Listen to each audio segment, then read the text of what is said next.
2025 भर्तियों का वर्ष आज ही सुनिश्चित करें अपना सिलेक्शन और डाउनलोड करें तैयारी कर लो ऐप। राजस्थान की भजनलाल सरकार में अपने बयानों की वजह से चर्चा में रहने वाले शिक्षा मंत्री मदन दिलावर का एक बयान इन दिनों सोशल मीडिया पर चर्चा का विषय बना हुआ है। इस बयान के बाद से शिक्षकों के बीच डर का माहौल है। मंत्री जी ने साफ कर दिया है कि अगर बच्चों के एग्जाम में अच्छा प्रदर्शन नहीं रहा तो शिक्षकों को इसका खामियाजा भुगतना पड़ सकता है। लेकिन अब सवाल यह है कि क्या सच में एक गलती से मास्टर साहब की नौकरी खतरे में पड़ सकती है? तो चलिए इस पूरे मामले को विस्तार से समझते हैं। दरअसल इन दिनों शिक्षा मंत्री मदन दिलावर का एक बयान सुर्खियों में है, जिसके शिक्षकों के बीच सबसे ज्यादा चर्चा हो रही है, क्योंकि वो ही सबसे ज्यादा प्रभावित होने वाले हैं। दरअसल शिक्षा मंत्री ने बच्चों के एग्जाम रिजल्ट को लेकर शिक्षकों पर बड़ी जिम्मेदारी डाल दी है। अब बच्चों को लिखित परीक्षा में कम से कम 50% नंबर तो लाने ही होंगे। अगर बच्चे 50% नंबर लाने में सफल नहीं होते हैं तो उन्हें पास कर दिया जाएगा, लेकिन शिक्षक को फेल कर दिया जाएगा। यानी कि छात्र के 50% से कम नंबर आने पर टीचर को फेल माना जाएगा। इस कदम से शिक्षकों पर पढ़ाई को लेकर अतिरिक्त दबाव बन जाएगा और इसके बीच अब डर का माहौल भी बन चुका है। इसके साथ ही शिक्षा मंत्री ने कहा कि फिलहाल राजस्थान के सरकारी स्कूलों में कोई नया नवाचार लागू नहीं किया जाएगा। उनका कहना है कि पहले से लागू किए गए नियमों और निर्देशों को प्रभावी बनाना प्राथमिकता है।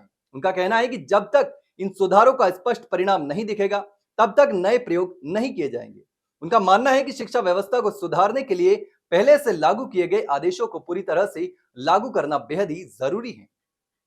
इसके अलावा शिक्षकों के लिए एक बड़ा फैसला लेते हुए क्लासरूम में मोबाइल फोन पर सख्त प्रतिबंध लगा दिया गया है। अब शिक्षक अपने मोबाइल फोन क्लासरूम में नहीं ले जा सकेंगे। उन्हें अपना फोन स्टाफ रूम के लॉकर में बंद और स्विच ऑफ रखना होगा। मंत्री जी ने कहा है कि पहले मोबाइल फोन की वजह से क्लासरूम में बच्चों और शिक्षकों का ध्यान पढ़ाई से भटकता था। इस नए नियम से पढ़ाई का माहौल बेहतर होगा और बच्चों की पढ़ाई पर फोकस किया जा सकेगा। मंत्री मदन दिलावर ने एक और बड़ा बयान देते हुए कहा कि स्कूल समय के दौरान अब धार्मिक गतिविधियों जैसे कि पूजा पाठ या नमाज के लिए छुट्टी नहीं दी जाएगी। बच्चे स्कूल खत्म होने के बाद ही इन गतिविधियों में भाग ले सकेंगे। उनका कहना है कि स्कूल का समय पूरी तरह से पढ़ाई के लिए होना चाहिए। इस कदम का उद्देश्य बच्चों और शिक्षकों दोनों का ध्यान पढ़ाई पर केंद्रित करना है।